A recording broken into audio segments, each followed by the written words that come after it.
It all started with a stray kitten on a rainy night, a little white cat soaked and shivering, meowing on the Wilsons' porch. She's so tiny, we'll call her Luna. From the first moment, Luna was too perfect, playful with the children, purring softly in their laps, never scratching. She was the dream pet. But sometimes at night her blue eyes shimmered red, only for a second. The first week in the old house was filled with a strange, uneasy quiet. The children, still adjusting to their new surroundings, began to whisper among themselves, their voices barely louder than the wind that rattled the window panes at night. They said that after the lights went out and the house settled into darkness. They could hear something moving behind the walls, soft, persistent scratching, as if tiny claws were dragging along the plaster just out of sight. The sound was subtle, almost easy to dismiss, but it returned every night, growing a little bolder, a little closer, until it seemed to echo through the entire hallway. Sometimes, when the moonlight crept through the curtains, they would hear the faintest patter of footsteps, so light and quick it was hard to tell if it was real or just their imaginations running wild. The footsteps would dart up and down the hallway, pausing outside bedroom doors, then vanishing as quickly as they had come. The children huddled under their blankets, wide-eyed, listening to the night and wondering if they were truly alone.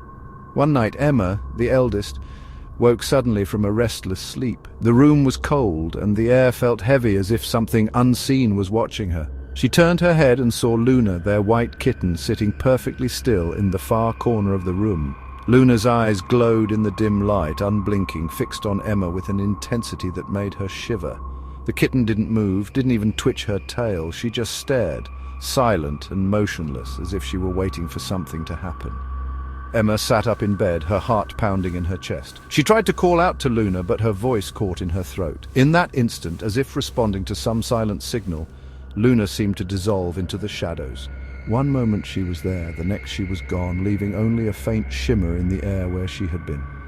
Emma blinked, unsure if she was still dreaming, but the corner was empty and the room felt colder than ever. The next morning, the house was filled with panic. Their youngest brother, Tommy, was missing. His bed was empty, the covers thrown back as if he had left in a hurry or been taken. The family searched every room, calling his name, but there was no answer.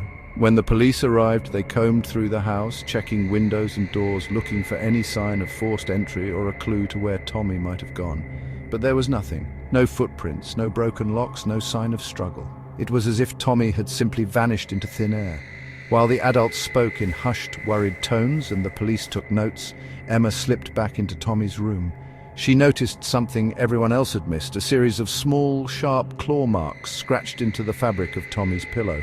The marks were fresh, the fabric torn in thin, jagged lines that hadn't been there the night before. Emma ran her fingers over the scratches, feeling a chill run down her spine. She knew Luna's claws were sharp, but she'd never seen her act out like this. As she looked closer, Emma saw something even more disturbing, tiny drops of blood, barely visible against the white pillowcase. The stains were so small they could have been missed by anyone not looking for them, but to Emma they stood out like a warning.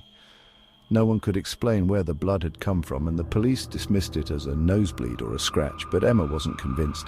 She felt a growing sense of dread, a certainty that something unnatural was happening in their home. Later that day, as rain tapped softly against the windows, Emma found Luna perched on the windowsill, calmly licking her paws. The kitten's fur was spotless, her demeanor as serene as ever, but her eyes glinted with a strange, knowing light. Emma watched her for a long time, wondering what secrets Luna was keeping, and whether the whispers in the night would ever truly stop. Days passed. One by one, the Wilson children vanished. Every morning, a bed empty. Every night, Luna more beautiful, her fur glowing under the moonlight as if she was feeding. Emma tried to warn her parents. "It's Luna. She's not just a cat. She's taking them." "Enough, Emma. You're scaring your mother. It's just a cat." But that night, her parents disappeared too. Alone in the house, Emma watched. The rain tapped steadily against the window, each droplet a tiny drumbeat in the silence. Shadows crept along the walls, stretching and shrinking as the wind rattled the glass. Emma's heart thudded in her chest, her eyes darting to every corner of the room. She clutched her knees to her chest, listening to the distant thunder and the soft, almost imperceptible sound of paws padding across the floor above her. The house felt alive, as if it were breathing with her, sharing her fear and anticipation. Every creak of the old wooden floorboards made her flinch, and the flickering lamp cast monstrous shapes that danced just out of reach. She tried to focus on the warmth of her blanket, the familiar scent of her home, but something in the air felt wrong, charged, electric, as if the night itself was holding its breath. At midnight, Luna leapt onto the floor, her body twisting and stretching into a horrific shadow. The transformation was silent, but Emma felt it in her bones, a chill that ran down her spine, a sense that something ancient and terrible had awakened. Luna's once soft fur rippled and writhed, her silhouette growing longer, darker, more menacing. The gentle kitten Emma had loved was gone, replaced by a creature that seemed to drink in the darkness, growing stronger with every passing second. The air grew colder, and the shadows deepened, swirling around Luna as if drawn to her new form. Emma's breath caught in her throat as she watched, unable to move, unable to look away. Her small paws became long skeletal claws, her fur melted into smoke, and her eyes blazed like fire. They loved me, they trusted me. The words echoed in Emma's mind as if spoken by Luna herself, a voice both familiar and utterly alien. Memories flashed before Emma's eyes, Luna curled up in her lap, purring softly, Luna chasing sunbeams across the floor, Luna mewing for food at dawn. All those moments of trust, of love, now twisted into something sinister. The creature before her was not the friend she knew, but a monster wearing her friend's face. Emma felt tears prick her eyes, but she couldn't look away. The transformation was mesmerizing, horrifying, and heartbreakingly final. Luna's new form seemed to pulse with power, her eyes burning with hunger and ancient knowledge. Emma realized with a sinking feeling that this was not the first time Luna had changed, and it would not be the last. And so they fed me. The words hung in the air, heavy and cold. Emma remembered every time she had left out a bowl of milk, every scrap of food she had shared, every gentle stroke of Luna's fur. She thought of her family, of the laughter that once filled the house, now replaced by a tense, uneasy quiet. The monster in the shadows had been among them all along, feeding not just on food, but on their trust, their love, their innocence. Emma shivered, realizing that the true horror was not the transformation itself, but the betrayal. The knowledge that the thing she had cared for most was the very thing that haunted her dreams. The ghost cat drifted toward Emma's bed, leaving the sound of children's laughter mixed with screams, echoing in the dark. The air grew thick with fear, and Emma felt the weight of countless nights pressing down on her. She squeezed her eyes shut, hoping it was all a nightmare, but the sounds only grew louder, the laughter turning to wails, the shadows growing deeper. Luna's form hovered at the edge of her vision, a reminder that monsters do not always come from outside. Sometimes they are the ones we invite in, the ones we love the most. And as the night stretched on, Emma realized that she would never be alone in the dark again. Emma's heart pounded in her chest as she sprinted down the creaking hallway, her breath coming in ragged gasps. Shadows danced along the peeling wallpaper, and every step echoed through the old house like a warning. She could feel something behind her, something cold, something watching. With trembling hands, she reached the end of the corridor and threw herself into the nearest room, slamming the heavy wooden door shut with all her strength. For a moment she pressed her back against it, listening to the silence that followed, her mind racing with fear and disbelief. But as Emma turned around, her eyes widened in shock. There, in the center of the room, sat Luna, the little white kitten. She looked perfectly innocent, her fur glowing softly in the dim light, her tail curled neatly around her paws. Luna gazed up at Emma with an expression so calm, so sweet, it was almost as if nothing strange had ever happened. The air in the room felt heavy, charged with a secret that only the two of them shared. Emma's mind reeled, trying to reconcile the terrifying events of the night with the harmless creature before her. Was it possible that this tiny kitten was the source of all her fear? Luna's blue eyes sparkled in the low light, reflecting a depth and intelligence that seemed almost human. She tilted her head, letting out a gentle, melodic purr that filled the room with an eerie sense of calm. For a moment, Emma almost doubted herself. Could she have imagined it all?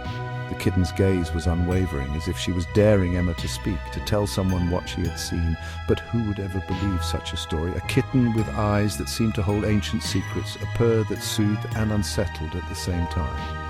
Emma stood frozen, her mind racing with questions and doubts. She wanted to scream, to run, to tell someone, anyone, what she had experienced. But as she looked at Luna, so small and unthreatening, she realized the truth. No one would ever believe her. The house was silent now, the night pressing in from all sides. Emma felt utterly alone, trapped in a nightmare that no one else could see. The weight of her secret pressed down on her, heavier than the darkness itself. When the first rays of morning sunlight crept through the curtains, Emma's bed was empty. The covers were undisturbed, as if she had never been there at all. Her room was silent, filled only with the faint scent of lavender and the lingering chill of the night before. Her family called her name, searching every corner of the house. But Emma was gone, vanished without a trace. The only sign that anything had happened was the faint imprint of tiny paw prints on the windowsill, barely visible in the soft morning light. Years passed and the Wilson house changed hands. The story of Emma's disappearance became a whispered legend in the neighborhood, a cautionary tale told to children on stormy nights. Eventually, the house was put up for sale, its windows dark and its halls echoing with memories. A new family moved in, eager to start fresh, unaware of the secrets that lingered within those old walls. They painted the rooms, filled the house with laughter, and tried to forget the rumors that clung to the place like cobwebs. On their very first morning, as the sun rose over the dew-covered lawn, the new family found a little white kitten waiting patiently on the porch. She sat perfectly still, her fur immaculate, her blue eyes shining with a mysterious light. The children squealed with delight, rushing to pet her, while the parents exchanged puzzled glances. Where had she come from? No one in the neighborhood recognized her, and she wore no collar, at least not at first glance. But as they looked closer, they noticed a small silver tag hanging from her neck. Engraved on it, in delicate script, was a single word, Luna. The kitten looked up at them, her eyes sparkling with secrets only she knew. And so the story began again, quietly, innocently, with a little white kitten named Luna, waiting on the porch of the old Wilson house.